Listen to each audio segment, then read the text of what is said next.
இந்து முன்னணி 1980 துவங்கப்பட்டு 40 ஆண்டுகள் ஆகின்றது. இந்துக்களுடைய கலாச்சாரத்தை பேணி காக்க வேண்டும் என்று விநாயகர் சதுர்த்தி கொண்டாடி கொண்டிருக்கின்றோம்.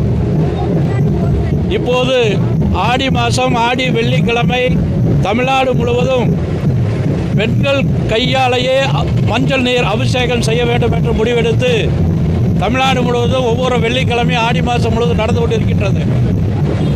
பெண்களிடத்திலே நம்முடைய கலாச்சாரத்தை காக்க வேண்டும், குழந்தைகளுக்கு நல்ல பண்புகளை சொல்லிக் கொடுக்க வேண்டும் என்ற நோக்கத்துக்காக இந்த நிகழ்ச்சிகள் நடத்தி கொண்டிருக்கின்றோம். குறிப்பாக இந்த அரசாங்கம் ஆன்மீகத்தில் நம்பிக்கை கொண்ட அரசாங்கமாக இருக்கின்றது.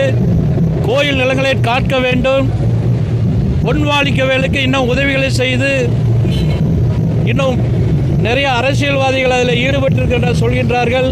அவருக்கு இன்னும் அரசாங்கம் ஆதரவு கொடுக்க வேண்டும். வருகின்ற விநாயகர் சதுர்த்தி கிட்டத்தட்ட 1.7 லட்சத்துக்கு மேற்பட்ட இடங்களிலே விநாயகர் வைக்கின்றார்கள்.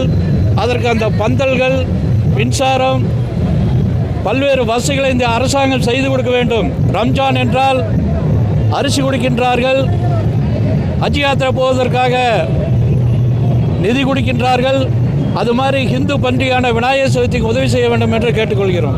2வது வெள்ளிக்கிழமை மஞ்சள் நீர் அபிஷேகத்தினுடைய தீர்த்த கலச ஊர்வலம் நடக்கின்றது. இது தமிழ்நாடு முழுவதும் நடக்கின்றது. இன்று கோயம்புத்தூரிலே நடக்கின்றது.